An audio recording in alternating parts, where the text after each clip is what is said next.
uplift, preserve, and better the Little Haiti community. We have programs such as a small business grant, a home rehab grant, and we're launching a home buyer program as well.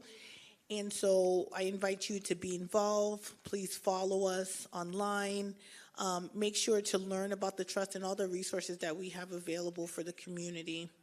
And tonight we have a very esteemed panel that is here. And I'd like to thank all the vendors that are also outside as well. Please make sure to get your potted plant to take home today. And we have Body Scrub by Melanated Spa. And we have other activities here for you tonight. But as soon as the panel is over, you're welcome to go outside and continue eating the refreshments. Obviously, there's lots of food, so please enjoy yourselves. And I'm going to go ahead and turn it over to Dr. Delphine Jervis, who is going to be moderating the discussion today. Thank you so much, and she'll be introducing each of the panelists.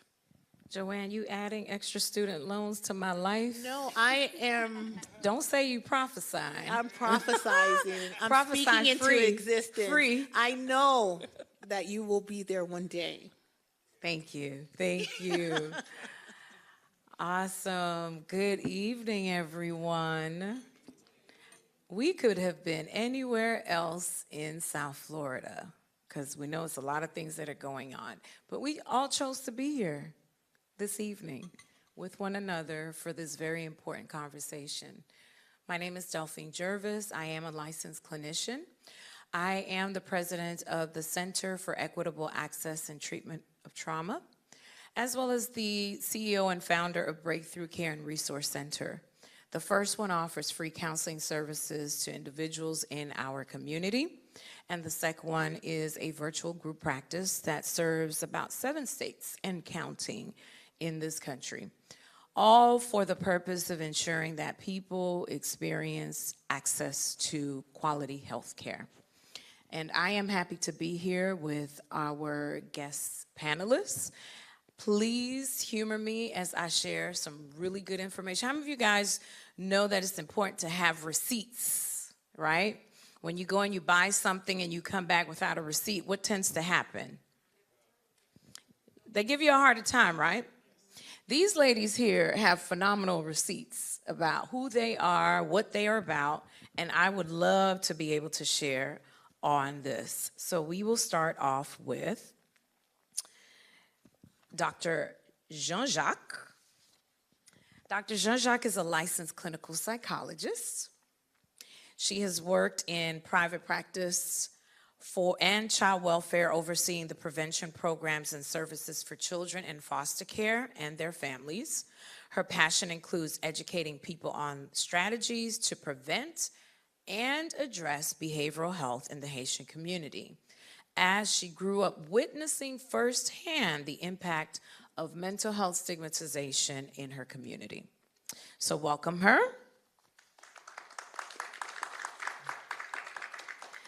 We also have Ms. Michelle Samuels, who has over 24 years of experience in the child welfare system. She has served and dedicated herself as a vocal advocate for the vulnerable in our community. As Director of Training for Citrus Family Health Network, Ms. Samuel oversees the training program for the child welfare staff to ensure that they are equipped with the necessary skills and knowledge in supporting our families and our children. As if she doesn't have other things going on, she also chairs the Addressing Child Welfare Disparities Steering Committee. And this focuses on reducing the disparity, because we know that there's quite a bit of disparity when it comes to the child welfare system. Her focus is on prevention in the high removal zip codes. Ms. Samuel holds a Bachelor of Arts degree from the University of Florida and the Master of Science in Human Services with a specialization in child welfare administration from Nova Southeastern University.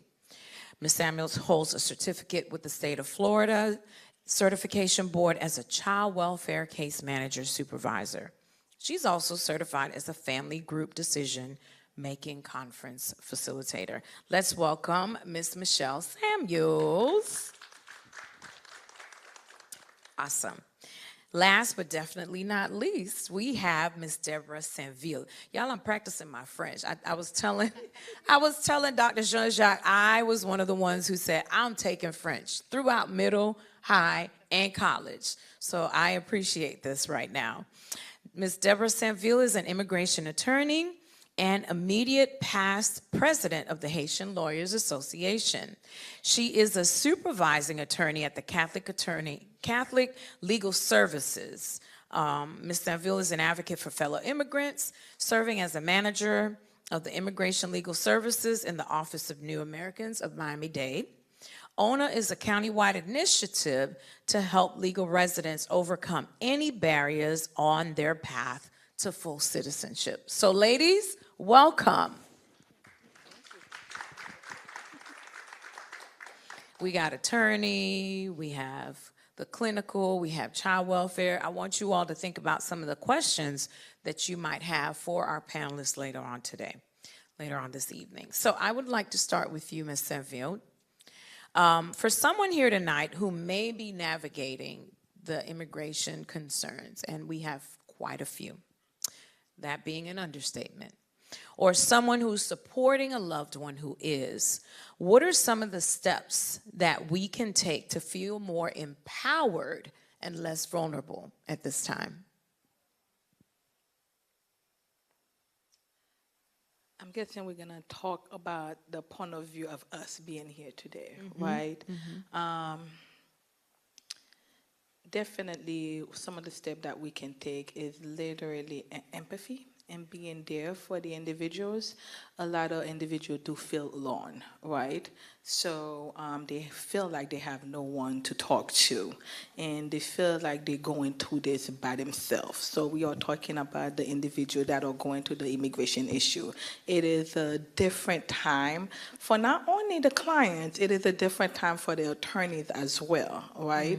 So as a community, we do tell individuals, especially U.S. citizens, to stand in solidarity with the community and to try to change the narrative and be there for the individual as much as we can. So listen to them. Simply listening to someone that is going through something, you can actually help them navigate the system. Even if you don't know what to do, I'm pretty sure you do know someone that know what to do. So taking the time to just listen at this time is very important. And you said a key thing there, standing in solidarity. I grew up in a time where, with Père Jean-Gis, for those of us who are old enough to remember, you know, the manifestations, now I can't remember the word in English, the demonstrations, thank you, so ingrained in my head, that we used to have at the old INS building on 79th Street. So when I hear solidarity, who in here remember? We old enough, right? So I remember, so when I hear the word solidarity, I'm thinking, well, we need to be out there protesting. But you're saying that there are other ways for us to be able to do this. Yes, definitely. And you know, one thing that I have learned as I'm growing up is there are different ways to do that. You know, not everybody can stand and protest. Not everybody can go in front of the detention center or USCIS to protest. Some individual giving the right information, right? Because there is a lot of information navigating, you know, the WhatsApp information, the TikTok information, but simply stirring someone to the correct information make a big difference, because you don't know how much that those false information can cause emotional trauma to someone. I have clients simply come in stressed out, calling my phone from like 10 p.m. all the way till 8 in the morning, simply because they saw a WhatsApp video or a TikTok video, right? So learning to stray them to the correct information and correct path could be helpful. Or simply not reposting the negative algorithm could be helpful. So there's so much more that could be helpful. And educating yourself, right? So everyone think, oh, this is only for an immigration attorney or somebody, someone who's going through an immigration issue. But as a U.S. citizen, learning the proper things and learning how to help somebody could be very helpful, because you could be the one that actually helps someone get out of that mental state. That's a good point. Thank you for that, because sometimes we do feel helpless on the sidelines. So thank you for that. You did mention trauma, and I want to bounce this question off with you, Dr. Jean-Jacques. That term is one that is thrown about quite a bit. So I want you to first start off by defining what it is to experience trauma-informed care, and then I'll follow up with another. Absolutely. Well, first of all, thank you for having me. I'm honored to be part of this conversation with our community. I think that this is a nice segue to what Ms. Enville was talking about. When in our community we're faced with situations that are out of our control, we often don't know what to do and what to resort to. And when it comes to trauma, I think the first part that comes to mind for me is that there are a lot of displaced citizens here. Different cultures, we're in a melting pot here in Miami, and our Haitian community is one of those, the biggest displaced community in the area. So what comes to me when I want to talk about trauma is understanding the idea that there's fear. While we may have solutions for us who've been here for a long time, we know the resources, the fear is the first thing that's going to come in play when someone has to either be part of a demonstration or even go to work or try to, survive with the means that they have. If they are here on temporary status, they don't have the legal umbrella to be able to be like everybody else and have the opportunities to put their face out there and be subjected to perhaps more retaliation, right? And deportation, which is the big word here that really creates a fear. So trauma, though, what is trauma? It is a word that oftentimes we're scared to even say, especially within the confines of our families, because when we say traumatisé, everybody thinks, what does that mean? And what am I even going to do with that? So we avoid talking about it. We also avoid talking about it because in our community, in our Haitian community, it's a negative thing to talk about our emotions.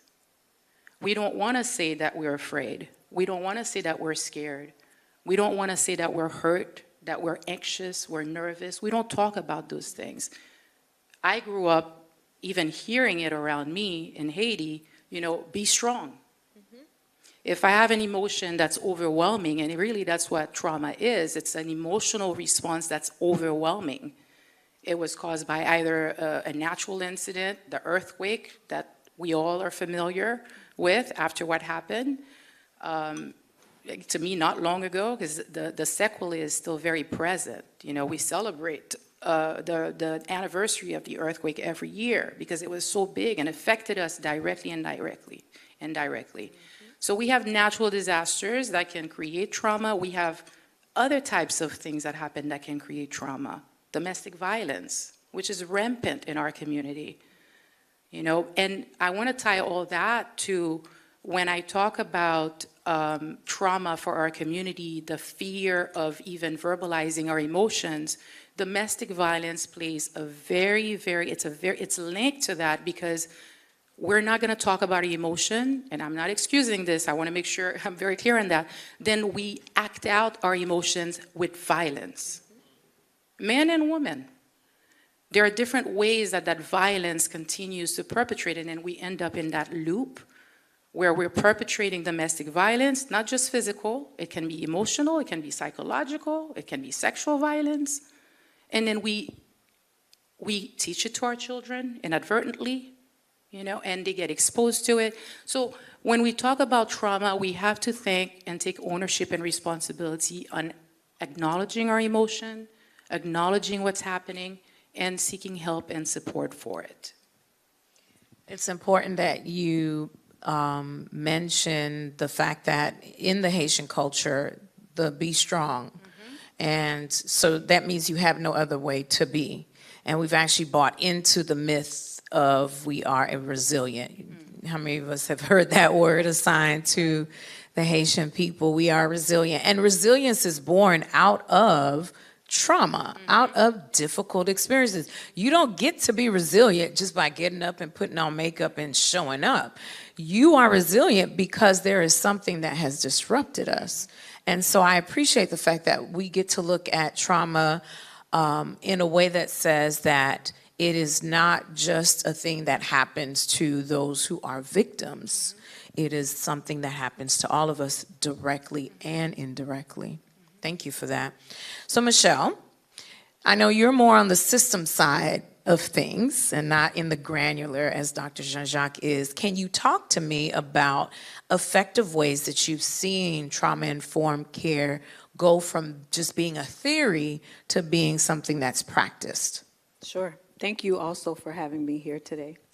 You're correct. So from the system perspective, it starts first and foremost with making sure that our staff are fully trained and understand what it means to be trauma-informed and to practice trauma-informed care. And we do that by making sure we provide good training, best practices, lots of information, and that's on an ongoing basis, right? But beyond just training, we have to create the environment for them to practice trauma-informed care, meaning that we have to support them in being trauma-informed. When they're leaving the training simulated environment and going out and dealing with real people, real children, real families, with emotions, with real trauma, they're going to experience things that the average person who is not familiar and doesn't really truly understand what it means to experience trauma will see behaviors and will assume, like we've all done, what's wrong with that person? Something wrong with them. Yeah, that person. And we're talking about human beings, but we're looking at the behavior and not truly understanding that that behavior is a manifestation of the trauma that they've experienced. And as we relate that to the Haitian community, anyone, I'm going to start grand, right? Anyone from the African diaspora has experienced trauma. Yeah, say that again. Anyone from the African diaspora has experienced trauma, right? And when we bring it down even more to current day, anyone in the United States of America is experiencing trauma on a day-to-day basis. We are experiencing living trauma.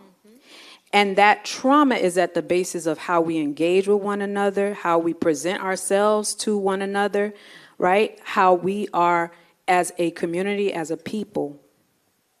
It's all enforced by the trauma we've experienced. So we want to make sure that our staff has the proper environment to utilize trauma-informed care. We want to make sure we support them. We mirror for them what that looks like, right? You're not going to address a child or a family in a manner that you are labeling them or you are pointing at the behavior. Instead, you're going to ask, not what did that person do or what is wrong with that person. Instead, you're going to ask, what happened to that person? Yes. I want to be a listening ear, suspend all judgment, be open to what their experiences are, and then support them in healing from that trauma.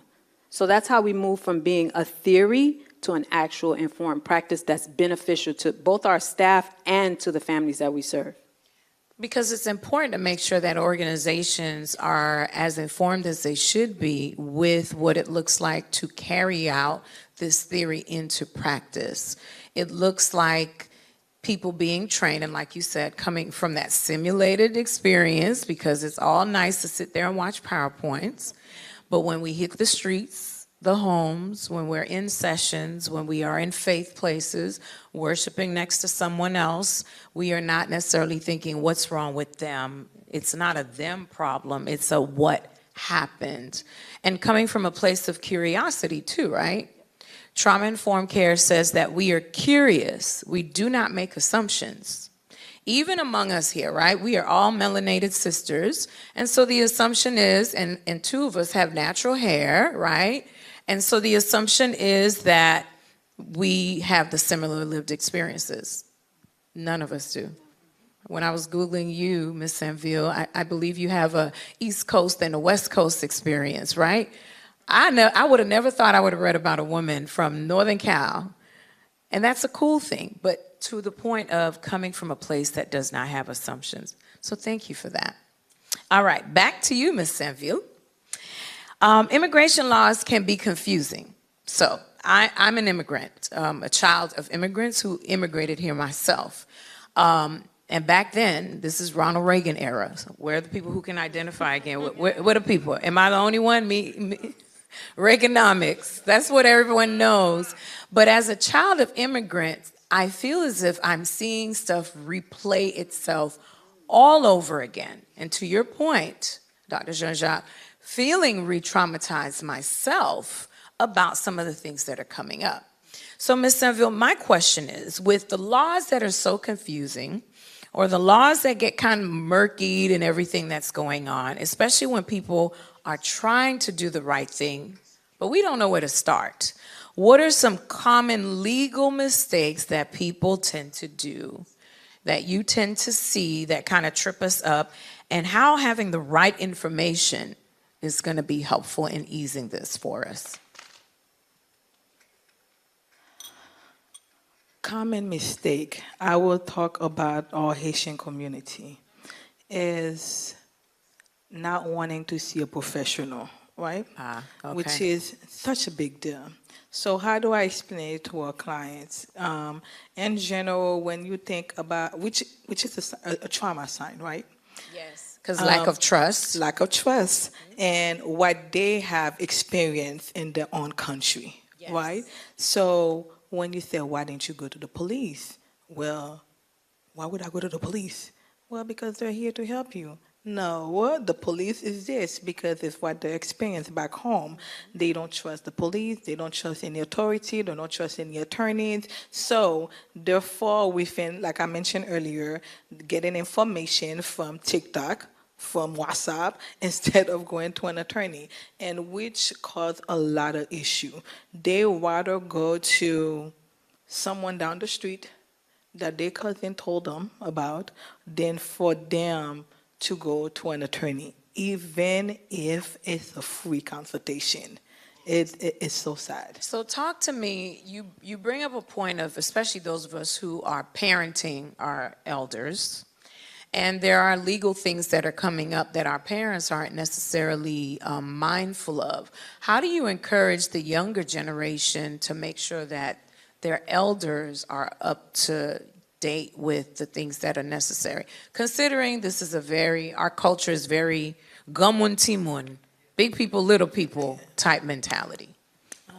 So interestingly that you phrase it that way, because we find that it's usually the elderly that try to find the correct information when it comes to Really? immigration, and not the youth. A matter of fact, a lot of a conversation, because what I do is called legal orientation, where I actually go to a lot of churches all over, flew out the state, New York, California, everywhere to try to educate our community, because who do they trust? The pastor. The pastors, yeah. So if they trust the pastor, and the pastor is, in my opinion, a good, diligent pastor, they do reach out to attorneys to come and have session, legal orientation. That way they get the correct information. What I actually find is that parents do not tell their kids That about part. the informations, right? So these children who were not born in the United States or have been in the United States for a long time, not aware that they are not U.S. citizen, and that's another trauma. Yes. Finding out at 17 years old when you're applying for college that you're not a U.S. citizen, what? Finding out at 16 years old when you're trying to work that you're on TPS, what?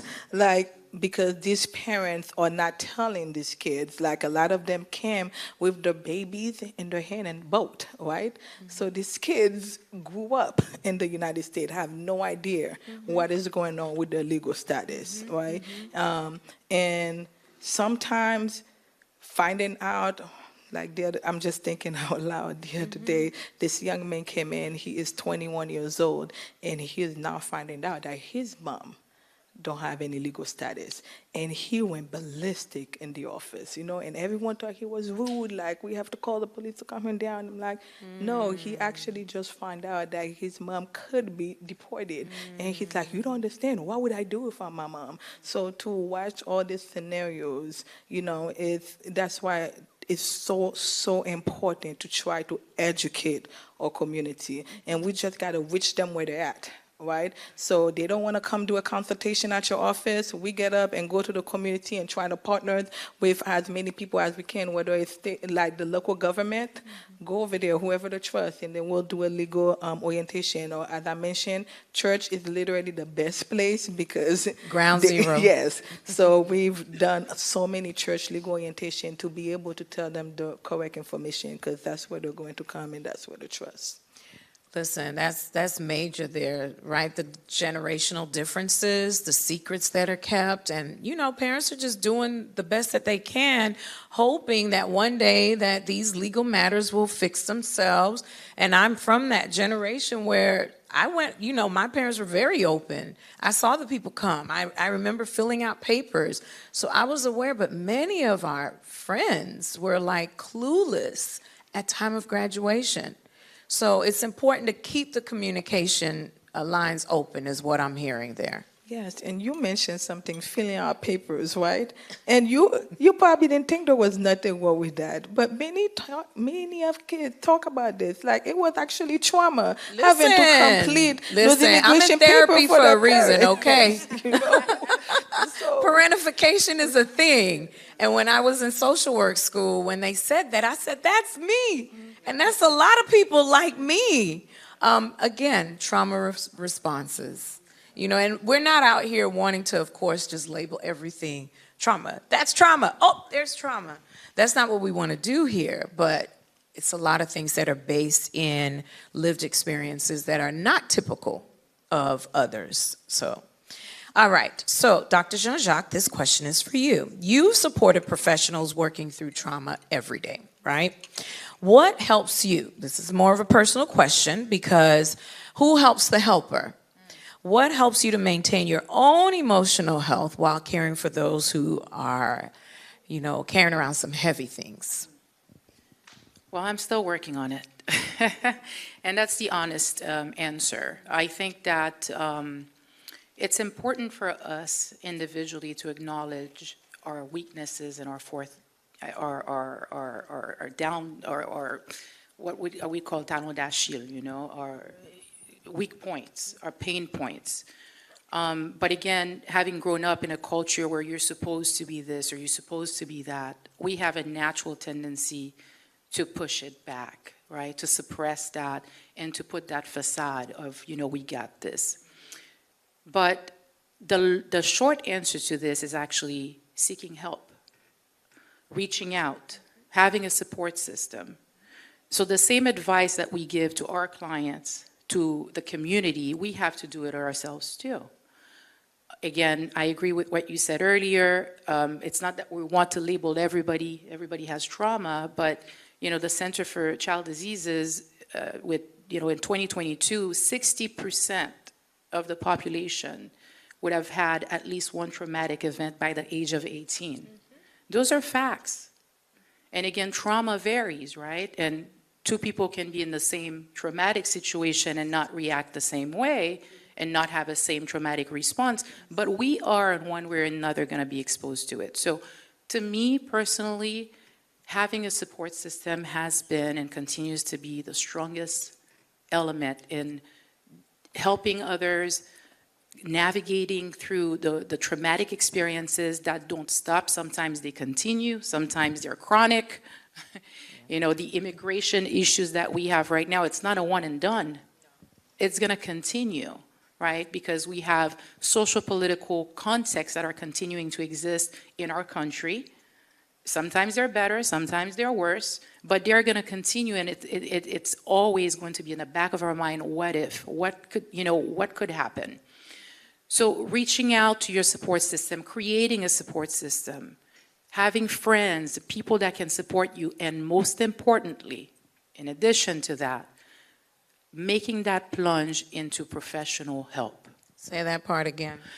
There is nothing like having a friend and a colleague that understands what we've been through. However, it is so vital to have that neutral person that can give us guidance and support to navigate through things that our friend may not be able to do because they're in it with us. Yes, yes. So we have to combat that fear, really look deep into, I'm here now, I'm surviving, because that's really the mode that we're all in when we're in trauma. We're surviving.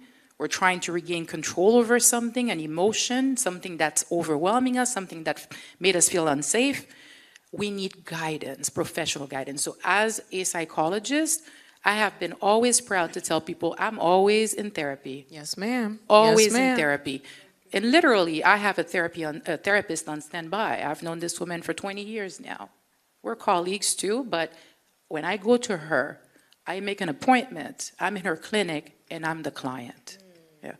And without boring everybody here about different types of trauma, but when we're in the field of child welfare, when we're in, immigration and dealing with those direct hits, right? We are experiencing vicarious trauma. Yes, We are yes. absorbing what people come and talk to us about. And that's heavy. That's heavy. When we go home, it's there. When we sleep, when we dream, it's there. So we need to have the guidance, aside from our peers and our colleagues, to navigate through those very difficult times. Thank you for that, because you speak to recognizing the strengths that friends hold, family hold, but then also the necessary non-biased person that comes in, has no skin in the games. They don't respect you. My therapist don't care about anything about me. She just comes in. She comes from a place of curiosity, and she, you know how the young people say, read me for filth. Because she really don't care. She's not impressed. She's not my husband who worships the ground that I walk on. She's not my other colleagues who think I could do no wrong, or a younger brother who's always been bossed by a big sister. None of that. But your therapist, that clinician who is trained and who is trained in your particular area of expertise, is going to make sure that those hits that we all get in the type of work that we do, whether you are in the helping profession or not, we're getting hits left and right, that you are not just necessarily just absorbing it, but you're making sure that you can deflect it as best as possible too. So thank you for that. All right, back to you, Michelle. You've worked across agencies and you recognize how systems succeed or fail at building trust with communities. What makes the biggest difference in helping families feel seen and respected? Great question. So from the systems perspective, it's an everyday battle in trying to make families feel seen and valued and heard.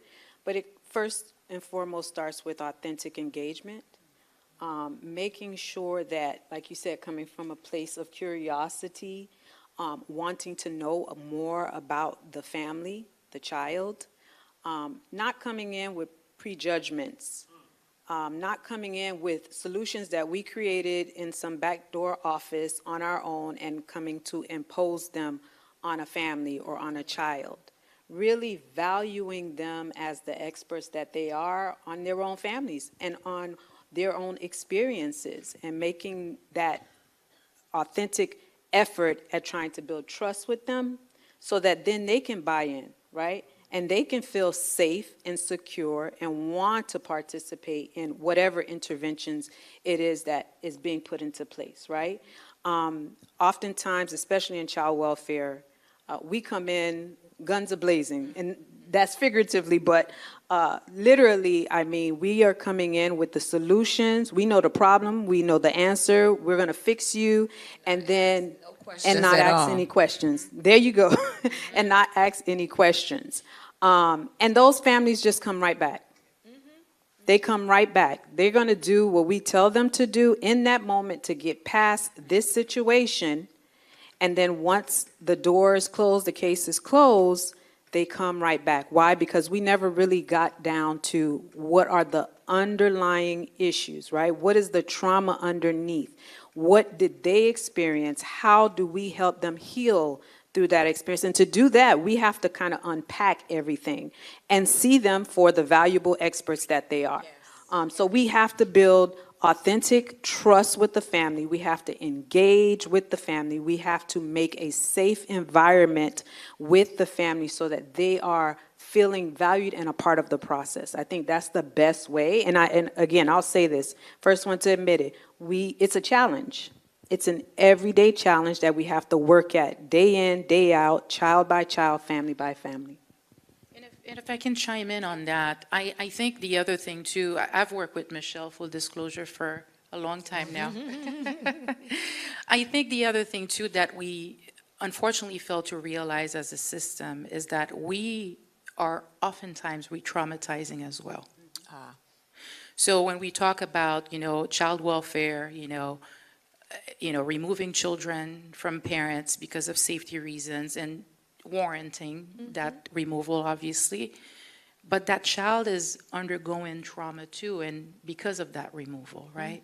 So we're part of perpetrating trauma, separation on children and on families. So initially you use the word trauma-informed care and principles of trauma-informed care. The fourth principle, probably the least adopted principle is that principle of resisting re-traumatization, But how do we do that?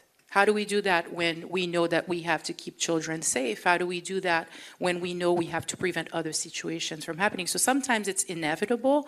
So I wanted to bring that up because I think in the spirit of being transparent about this conversation and trauma, each and every one of us could be perpetrators of trauma. Oh, yes.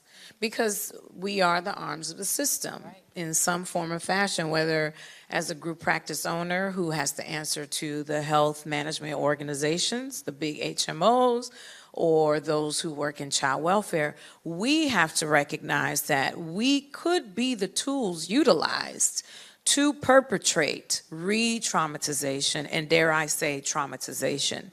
And so as professionals, making sure that we are doing diligent work on ourselves to recognize what role we play, because we play a role. And being honest, thank you for that, that remembrance of what role do we play in this? Because we play a role. And acknowledging that and saying, okay, this is where we can recognize safety to life is a non-negotiable, but then this is where we have to look from a strength-based perspective. This family came, like you said, with all that they needed. We just have to remind them of that. We have to remind them they are the experts of their lives. So thank you for that. Awesome. We are winding down. And Ms. Seville, I want you to think about what are some lasting thoughts you want us to have around what role immigration trauma plays in the average person's life. I'm a U.S. citizen. I've been a U.S. citizen for a minute. I don't have to worry about global entry and all the other things. I could just apply for a visa. I got my real ID. So I'm going home. I'm good. I'm good. But what do you want people like me to remember about what's taking place in our society today? You guys just talked about re-traumatization. I don't know if I said that wrong, but anyways, I believe every immigrant here suffers some type of trauma, and we don't think about it, especially in our country or culture. We don't think about it, and it's important that we do allow them or remind them or tell them that it's okay to talk about it, because they do relieve those trauma at home. And they relive in at home and realizing it's not trauma. And for example, as you mentioned, domestic violence, right, earlier, that's something that happens so much in our immigrant community, and they don't talk about it because they don't even realize it's an issue at all. It's normal to them. So you're talking, and it's so hard to have them open. And once you get them open, then tears start coming out. And never once they'll say, oh, it's trauma or I'm suffering. It's just, I get hit. And to them, it's normal. It's just, but I don't like it, but that's what happens. And you talk about you being a U.S. citizen and, not having to worry about coming back in, but I'm happy because you're a therapist, right? So you went to you know how to deal with those things, but U.S. citizens are afraid to come back to the country or leave or even travel to New York because they are afraid. Trauma, Yeah. right? So it's educating and for you to know that even if someone is a U.S. citizen, and I'm talking about people close to me who I don't want to go to the graduation, why not? I'm not taking a plane, why not? I might get deported. No, you won't, you're a U.S. citizen, get on the plane and go to New York. But it's just, they're afraid just to encounter, they're reliving this trauma, just thinking like what's going on with this new administration, right? So, and with the new individuals that are what we call the CHNV parole individuals, they they're afraid they can't move forward because of the trauma. I don't know if that makes sense, right? Makes a lot of sense. Like it's so hard for them to move forward. Paralyzed. Because because of the trauma. So you that are listening and that know someone, get them help. Let them know where to go, where they can talk to somebody, like, and just expressing themselves. So I'm not a therapist, but Lord have mercy, I think I am every day. So just being able to find places that have service that can provide service to immigrants. There's a lot of places that don't provide those services. So I think that's the one thing we are able to do, being able to provide those help if we know, or being able to provide a service, or just because you know and understand and seeing people around you now that you might think twice, how you doing? We have this group that you can go talk to. Are you interested or going? Because they're never going to say that something is wrong because they don't think anything is wrong. Thank you for that. Just remembering, we just don't know what people are, even if they look good, they smell good, their papers are legit, it's the things from our past that keep coming up. So thank you for that. Dr. Jean-Jacques, for anyone here looking to break the cycles of silence, those who may find that their lived experiences separate them from their loved ones, the difficulties of connecting with people. We go into isolation when we're dealing with hard stuff ourselves. For those individuals, what's one step that they can take this week to start creating some form of emotional safety at home for those loved ones? So, first of all, it's going to look different for everybody, right? I think I can toss around a lot of different strategies, behavioral interventions, but there's no one recipe that fits. But I think in thinking about this, and even, from my own experience with my clients and with folks that are close to me dealing with trauma, I think the universal thing or common thing is creating a safe space for yourself. I don't care if you're a man, I don't care if you're a woman, first of all. We haven't addressed gender disparities in that, but that's a big thing in our community, right? So safe space doesn't mean necessarily a physical space. It can be a space where you feel okay to feel, right? And then once you find that space, you create that space. It could be in church for some people. It could be in your bathroom. It could be in your bed before you go to bed to sleep. But once you create that safe space for yourself, you give yourself permission to say, it's okay to feel angry. It's okay for me to feel sad. And I think as a mantra, it helps to even create that habit to get into that zone of giving yourself permission Because if you don't start with that, and that's why I think for me it's a common thing that we can practice, if we don't start with that, there is nothing else that's going to follow. It doesn't matter if your significant other, your husband says, or you need to go to therapy, your friend tells you need to go to therapy, or you need to do this, you need to do that. If you don't give yourself permission first and allow yourself to feel vulnerable, to say it's okay for me to feel sad and cry, it's okay, nothing else happens from that. That's a good point. Good reminder that the healing starts with us. We have to be responsible for us. Others cannot be responsible for our joy, our happiness. It starts with us. Thank you for that. And finally, Michelle, if someone here is a parent, an educator, social worker, or just the average neighbor, what's one way that they can become more trauma aware, right? We keep throwing that word out, but it's necessary, in how they show up for children and their families in everyday life. Because we talk about removals, we talk about family separations, and we don't know everybody's business. So what are some things that you would want us to keep in mind? I would say first and foremost, like we mentioned before, is just staying curious, right? Being aware that trauma exists and it can be at the basis of some of what you are seeing behaviorally, what you're experiencing. If you're a teacher in the classroom and you see that child that is disruptive or all over, don't just label a child. Don't just jump to disciplinary action. Stay curious, ask questions, and again, asking the right question, right? It's more of what happened to that child and not what is wrong with that child, or what happened with that family, not what's wrong with that family, right? So staying curious, I think, is the best way. And then making sure that you are authentic in how you engage them. You really want to know.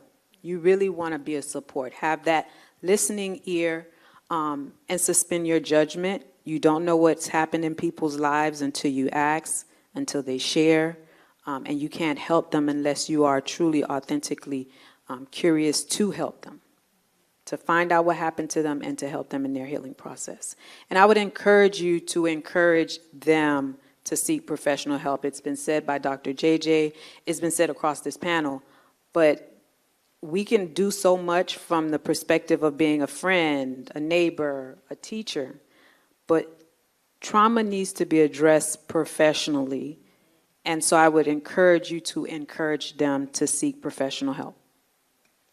And I think if we don't get anything else out of our time here today, is what we have said in our own different ways, is that there has to be a point where we recognize this is too much for me as a partner, as a spouse, a friend, a sister, and I need to be able to help my loved one, my friend, my neighbor, get to the people who can help them with whatever it is that they're going through.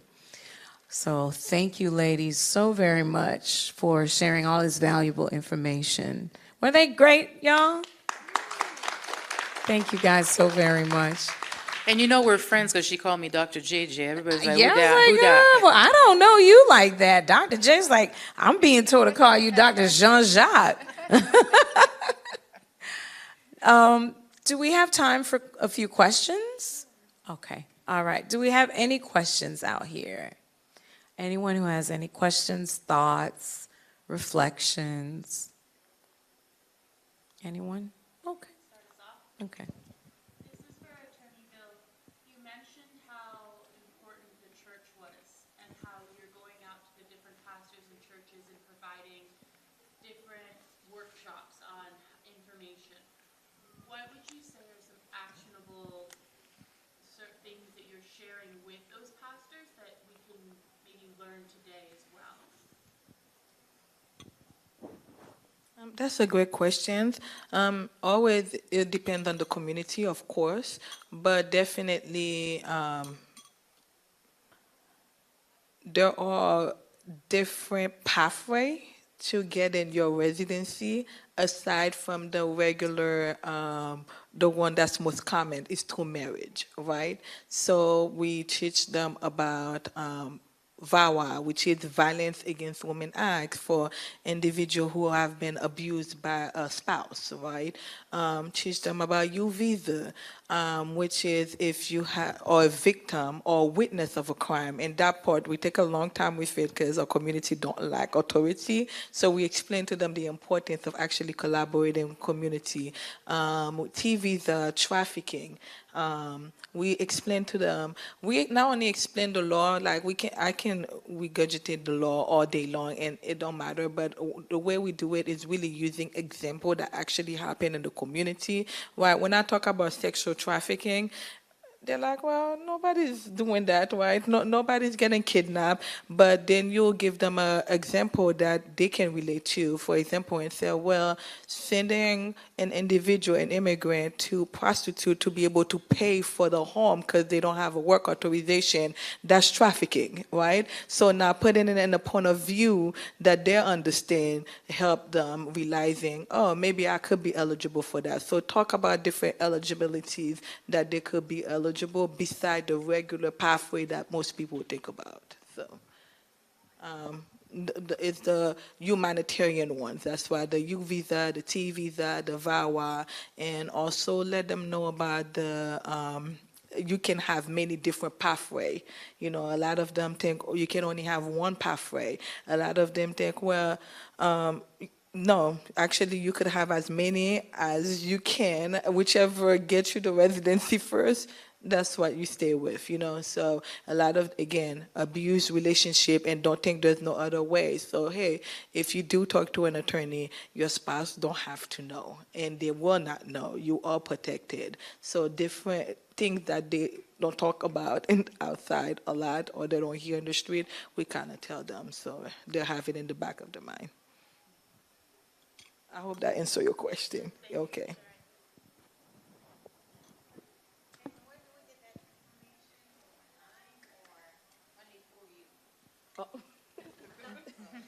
Not only to me. So, for the sake of security right now, we do tell the churches not to announce it publicly, only because you don't know who's going to come, and we have a lot of vulnerable individuals that are there.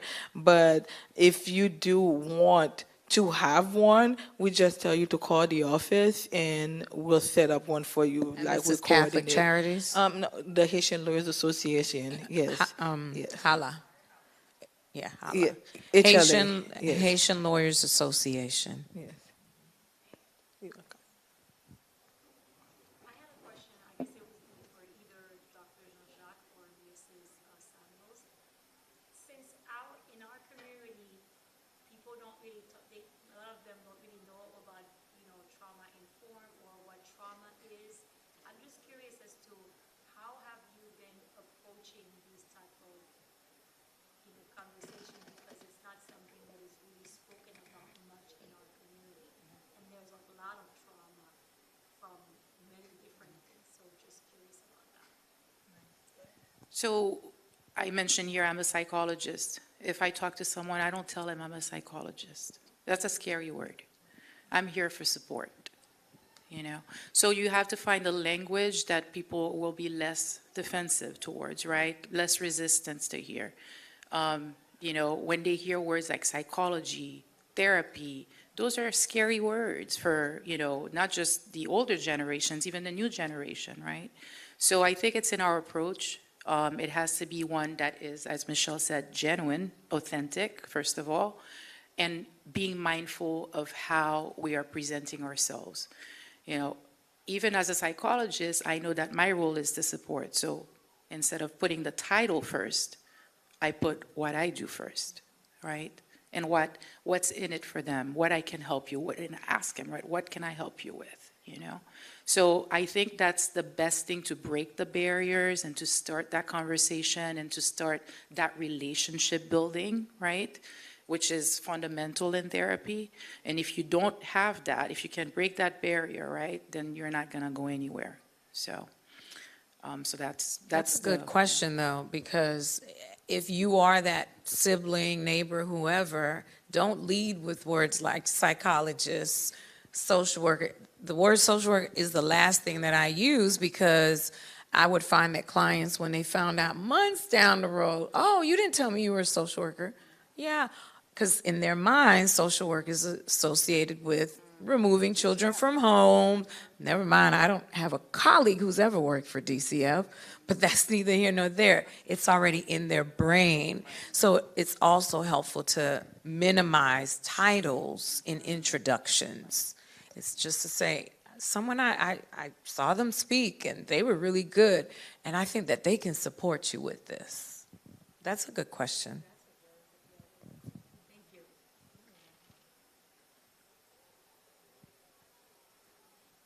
Anyone else? All right. So I want to thank you, Ms. Joanne Millord, for being the one that brought us all together and for this very important conversation. So thank you. Any final words from you?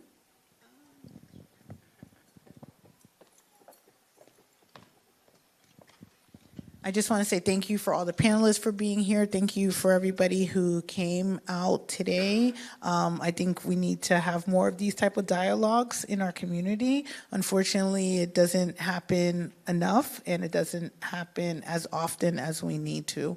But I would like to encourage everybody to stay connected to with the trust, so you can continue to learn about our program that we have. Our next event that we'll be celebrating will be on May 25th. We'll be celebrating, we call it Happy Birthday Little Haiti. It's the 9th anniversary of the official boundaries of Little Haiti. So we'll be having another panel discussion focused around development and real estate, and we'll be having a birthday brunch. So please, I hope you guys are available to join us on Sunday, May 25th. Thank you. Thank you. Good night, everyone.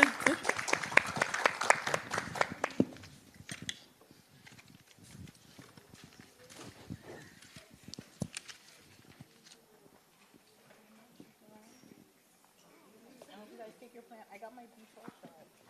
Nobody wants a B12 shot? I got one last Friday. Oh, okay. I need the energy. Oh, generic. But one of the med spas is giving me. Oh, I see you want one. Yes, I got it outside. I think I'll go. Yeah.